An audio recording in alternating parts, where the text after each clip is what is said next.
So guys I am officially in the US और मैं यहाँ मास्टर्स इन एआई करना आया हूँ at the university at Buffalo city में, जो कि न्यूयॉर्क में है। तो मेरे कोर्स की जो डिटेल्स एंड ऑल है वो मैं आपको अच्छे से एक अलग वीडियो में समझाऊंगा, बताऊंगा अच्छे से। आज का वीडियो में स्पेशली उन लोग के लिए बना हूँ जो लोग यूएस आ रहे हैं, may be in the near future, या तो आने का प्लान कर रहे हैं, मतलब अभी 10th या 12th में है या तो अपने कॉलेज में है, और दे आर थिंकिंग कि इफ इट्स वर्थ इट और not to come to the United States right now. मैं आपको अपनी पूरी मुंबई से लेकर यूएस तक की पूरी जर्नी डॉक्यूमेंट करके बताऊंगा आज इन दिस वीडियो, और क्लिप्स एंड ऑल भी शेयर करूंगा बीच बीच में, ताकि इलस्ट्रेशन के लिए आसानी हो, मतलब समझ आए इजीली और आप इमेजिन कर पाओ चीज़ों को जो मैं बताना चाह रहा हूँ। और इस वीडियो में मैं ट्राई करूंगा आपको बताने को कि कस्टम्स एंड ऑल का एक्सपीरियंस कैसा रहा मेरा JFK एयरपोर्ट पे जब मैं पहली बार लैंड हुआ न्यूयॉर्क पे।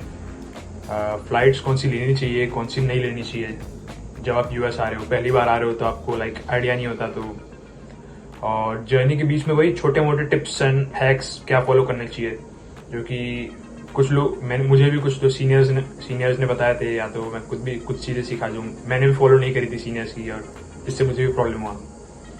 तो लेट्स स्टार्ट द वीडियो।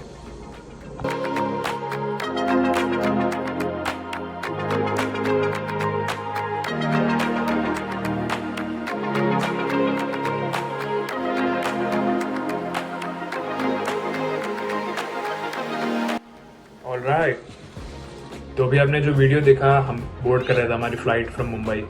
तो सबके पेरेंट्स काफ़ी सैड एंड ऑल थे, क्योंकि पता नहीं कितने अगले साल में मिलेंगे उनसे हम। हमने जो फ्लाइट ली थी वो एयर इंडिया थी, जो कि डायरेक्ट फ्लाइट थी from Mumbai to JFK airport, और एयर इंडिया वालों ने कनेक्टिंग फ्लाइट एक दी थी from JFK airport to Buffalo, जिसका लेओवर हमारा कुछ था न्यूयॉर्क एयरपोर्ट पे लेओवर था JFK पे 9 घंटे का, 9.5 घंटे का। एंड आई नो अभी रिसेंटली एयर इंडिया के काफ़ी क्रैश हुए हैं, मतलब काफ़ी कहीं की क्रैश हुआ है, तो आप लोग एंक्शियस हो गए बुक करने में टिकट। बट ऑनेस्टली क्रैशेस होते रहते, दूसरे एयरलाइन के भी हुए हैं पहले, तो nothing to worry about. And if it helps तो एयर इंडिया वाले थोड़ा भी ज़्यादा सतर्क हो गए हैं, भले उन्हें फ्लाइट डिले या रीशेड्यूल क्यों ना करनी पड़े। हमारे साथ खुद के साथ तो उन्होंने काफ़ी बार रीशेड्यूल करी फ्लाइट, 5 मिनट्स ही करते, बट मैसेज देते वो लोग, तो उन्हें पूरा ध्यान रखते हैं अभी मेंटेनेंस एंड ऑल का, तो दिक्कत की बात नहीं है।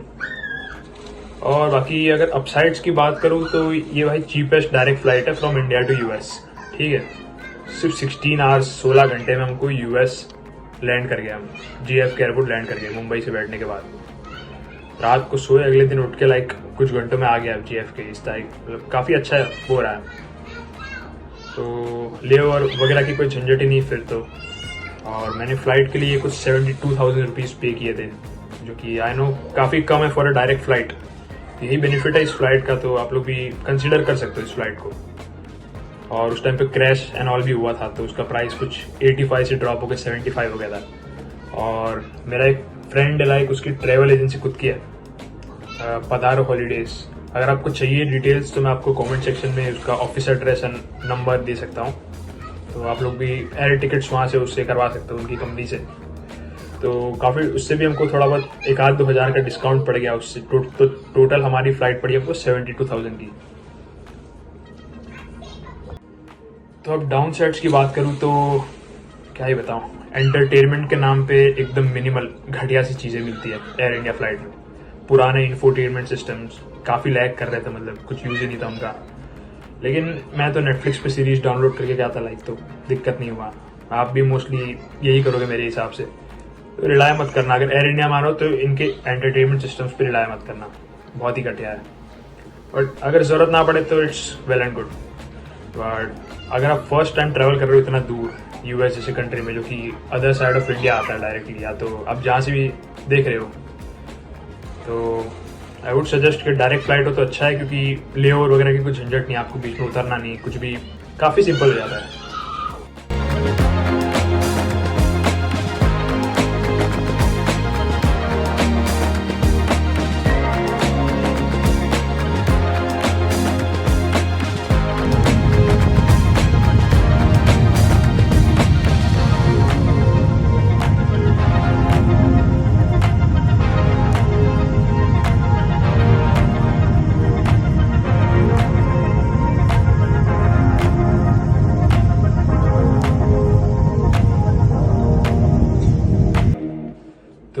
लैंडिंग के बाद ऑनेस्टली पता ही नहीं चल रहा था कि हम लिटरली दुनिया के दूसरे कोने में आ गए, बिकॉज सेम वेदर था न्यूयॉर्क में इस टाइम, स्टार्ट ऑफ अगस्त, जैसा मुंबई या बाकी इंडियन सिटीज़ में होता है। तो लैंड होते ही हमने अपना बैगेज कलेक्ट किया सबसे पहले। यहाँ JFK एयरपोर्ट पर ट्रॉली भी पेड होती है, $6 एक ट्रॉली का। तो खुद की बैग्स देखे हम, तो हमारी तो ऐसे भी ट्रॉली बैग्स थी, खुद की बैग लेके ही चल रहे थे। हमारा फ्लाइट लैंड हुआ था टर्मिनल 4 पे। तो सबसे पहले वहाँ जैसे ही आप टर्मिनल 4 पे आते हो, जब भी आपकी फ्लाइट लैंड होगी, सबसे पहले आपका कस्टम्स होगा। कस्टम्स ऑफिसर आपसे पासपोर्ट आपका लेंगे, I-20 चेक करेंगे आपका, I-20 मतलब ऑफिशियल ऑफर लेटर, और आपसे कुछ क्वेश्चंस पूछेंगे। मुझे तो बस एक ही क्वेश्चन पूछा कि did you bring anything to eat और एनी मनी। मैं बस रिप्लाई किया, I bought $700 in cash, that's all. और यही क्वेश्चन मेरे फ्रेंड को पूछा, उसने बोल दिया आई बॉट थेपला। अब थेपला उसको तो नहीं मालूम क्या है, तो उसने लाइक फॉलो अप क्वेश्चन काफ़ी पूछे, 5 क्वेश्चन पूछे, और उसके बाद क्या है एंड ऑल।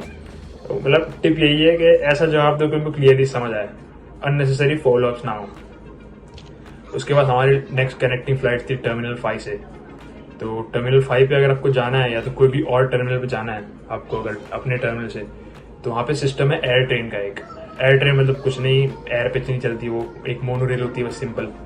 तो मोनो रेल में बैठ के वो फ्री होती पूरी तरह से फॉर द एयरपोर्ट पैसेंजर्स। तो वो मोनो रेल में बैठ के आप जा सकते हो अपने टर्मिनल पे, एंड वहाँ पे फिर आपका सेल्फ चेक इन होता है, सामान आपका वापस डालना पड़ेगा नई फ्लाइट में। तो आपको स्क्रीन वीन वहाँ पे इंस्टॉल्ड होती है नॉल, तो आपको उसमें चेक इन करके अपना सामान वहीं पे ड्रॉप ऑफ कर देना है, कन्वेयर बेल्ट होता है उस पर। ये स्टेप होने के बाद नेक्स्ट आपको सिक्योरिटी चेकिंग होती है आपकी पूरी, वही जो एयरपोर्ट पे होती है कि आपका सामान एंड ऑल निकाल के आपके जेब में सब खाली करने बोलते हैं, ट्रे में डालने बोलते हैं, एंड स्कैन होता है सब कुछ। तो यही यहाँ पे भी एक टिप है कि सब कुछ अपनी जेब से निकाल के पहले ही रख दो, वरना लाइन से वापस निकाल के वापस लाइन के एंड में भेज सकते हैं आपको, मतलब एकदम एंड तक पहुँच कर। लाइन लंबी होती है काफ़ी।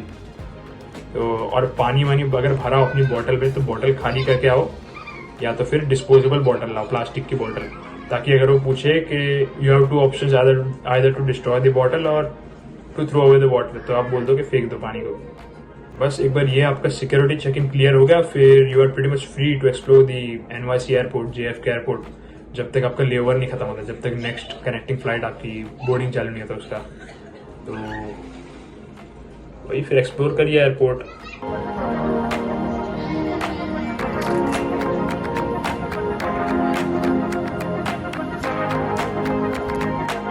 तो हमारी कनेक्टिंग फ्लाइट जो थी वो ईस्टर्न स्टैंडर्ड टाइम के हिसाब से 5:15 की थी, शाम के 5:15 की, JFK to buffalo city.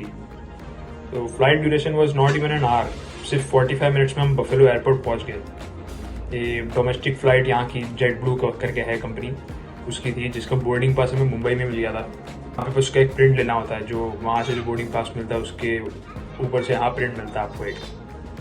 Jet blue का इंफोटेनमेंट सिस्टम की अगर बात करूँ, जो भी लगा था, स्क्रीन लगी होती बीच में, it was much better than air India, like क्या ही बोलूँ।